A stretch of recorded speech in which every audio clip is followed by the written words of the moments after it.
독서. 직업을 선택할 때 조금만 더 신중을 기했더라면 대부분의 사람이 근본적으로는 학자나 관찰자가 되었을 것이다. 우리 모두가 인간의 본성과 운명에 지대한 관심을 기울이고 있기 때문이다. 나와 후손을 위해서 부를 축적하고 가정을 이루고 국가를 세우며 명성을 얻는다고 해도 누구나 결국은 죽게 마련이지만 진실을 다루는 일을 하면 영원히 죽지 않게 되고 변화와 사고를 두려워할 필요가 없어진다.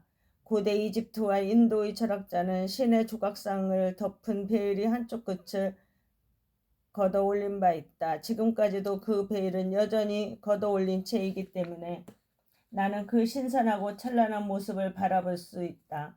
과거 신의 조각상을 덮은 베일을 들어올린 그 대담했던 자는 바로 그 철학자 안의 나였고 철학자 안의 나였고 지금 과거의 모습을 회상하는 자는 내 안에 있는 그 철학자이기 때문이다. 베일 위에는 티끌 하나도 묻지 않았다. 신의 조각상이 모습을 드러낸 이후로 시간이 전혀 흐르지 않았다. 우리가 개선하고자 하는 그 시간, 개선될 수 있는 그 시간은 과거도 아니고 현재도 아니고 미래도 아니다. 콩고드 호숫가에 있는 나의 집은 사색을 즐기는 것뿐만 아니라 진지하게 독서를 하기에도 일반 대학보다 훨씬 나은 곳이었다. 흔한 순환 도서관조차 닿지 않는 외떨어진 위치였지만 온 세상에 널리 퍼진 책들, 맨 처음에는 나무 껍질 위에 적혔고 이제는 때때로 리넨 종이 위에 인쇄되는 책들로부터 어느 때보다 더 지대한 영향을 받았다. 시인 미르카마르 우딘 마스트는 이렇게 말했다. 자리에 가만히 앉아서도 영적인 세계를 여행할 수 있는 이 점을 나는 책 속에서 얻었고 심오한 교리라는 술을 마셨을 때 포도주를 마시고 취하는 것 같은 즐거움을 느낄 수 있었다. 나는 여름 내내 호메로스 일리아스를 책상 위에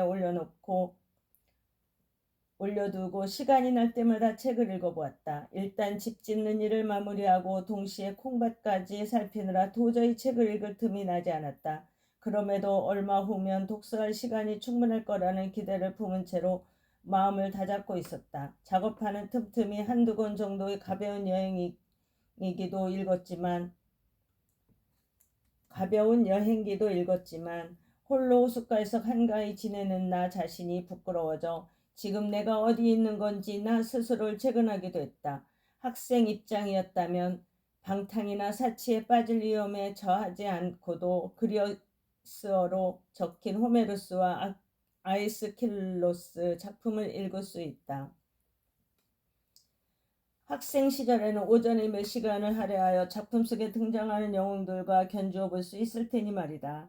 비록 영웅을 묘사한 책이 우리 모국어로 인쇄되었더라도 타락한 시대를 살아가는 독자들에게는 사활을 읽는 것처럼 도저히 이해가 되지 않을 것이다. 그러므로 우리는 지혜와 용기 그리고 관용을 발휘하여 일상적인 해석에서 더욱 확대된 의미를 추측하며 단어 하나하나, 문장 하나하나의 의미를 열심히 탐구해야 한다.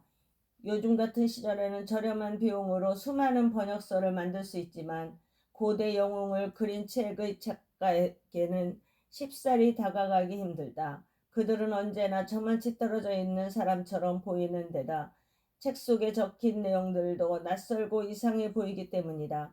그림에도 고대의 언어는 시 공간을 초월하며 영원히 소멸되지 않는 암시와 자극을 주기에 당시 언어를 조금 익히는 것만으로도 청춘의 소중한 시간을 할애할 가치는 충분하다. 한낱 농부가 라틴어로 된 단어 몇 개를 기억했다가 계속 사용한다고 해도 그리 헛된 일이 아니다. 때로는 고전을 연구하는 분야가 결국 현대적이고 실용적인 학문에 자리를 내주어야 할 시간이 올 거라고 말하는 사람도 있다. 하지만 탐구열이 뛰어난 학생이라면 어떤 언어로 쓰였던 얼마나 오래된 것이든 간에 상관하지 않고 고전을 계속 연구할 것이다. 결국 고전이란 인류의 가장 고귀한 사상을 기록한 것이 아니겠는가. 고전이야말로 영원히 썩지 않는 유일한 신탁이며 그 속에는 텔포이나 도도나도 우리에게 주지 못하는 해답이 오롯이 담겨 있다. 따라서 고전 연구를 그만두겠다는 것은 자연이 오래되었다고 해서 자연에 관한 연구를 멈추겠다고 말하는 것과 같다. 올바른 독서, 즉 참된 정신으로 참다운 책을 읽는 것은 고귀한 운동이자 현대인들이 높이 평가하는 어떤 운동보다도 독자 입장에서는 녹록지 않은 운동이다. 이를 위해서는 운동선수가 참고 이겨내야 하는 고된 훈련이 필요하고 올바른 독서는 목적을 반드시 이루겠다는 마음가짐을 평생 유지해 가야 하기 때문이다. 책은 그 책이 처음 쓰였을 때처럼 조심스럽고 정성을 들여서 읽어 나가야 한다. 책이 쓰인 나라의 언어를 말할 수 있는 능력만으로는 충분치 않다. 구어와 문어, 즉 귀로 듣는 언어와 활자로 적힌 언어 사이에는 굉장한 차이가 있기 때문이다. 구어란 순간적인 소리와 말 방언에 국한되어 있기에 동물적이고 무의식적이다. 우리는 어머니를 통해서 구어를 익힌다. 반대로 문어는 구어가 계속 사용되면서 끝없이 다듬어진 언어로 구어가 어머니의 말이라면 문어는 아버지의 말이다. 따라서 문어는 귀에만 담기에는 굉장히 중요하고도 깊은 의미를 지녔기에 문어를 구어로 표현하기 위해서는 다시 태어나지 않으면 안 될 정도로 무게감이 깊다. 중세의 그리스어나 라틴어를 사용했던 사람들은 운명에 따라 그 시대에 태어났을 따름이며 그렇다고 해서 모두가 천재적인 작가들이 쓴 작품을 읽을 자격이 있었던 것은 아니다. 그리스어와 라틴어로 된 작품들은 대부분 정선된 문학적 언어로 적혀 있었기 때문이다.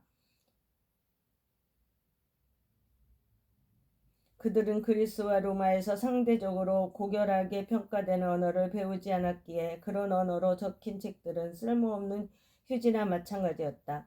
대신 중세 사람들은 지숙한 문학 작품을 더욱 높이 평가했다. 하지만 몇몇 유럽의 국가에서 자신만의 새로운 문자를 갖게 되면서 미국 남아 문학의 발전이 이루어졌고 그로 말미암아 시간적으로 거리가 먼 과거에 묻혀있던 보물들을 제대로 식별할 수 있게 되었다. 그 덕분에 그리스와 로마의 민중조차 제대로 듣지 못했던 내용을 오랜 세월이 지난 후 몇몇 학자가 읽을 수 있게 되었고 지금까지도 그 활동이 계속되고 있다.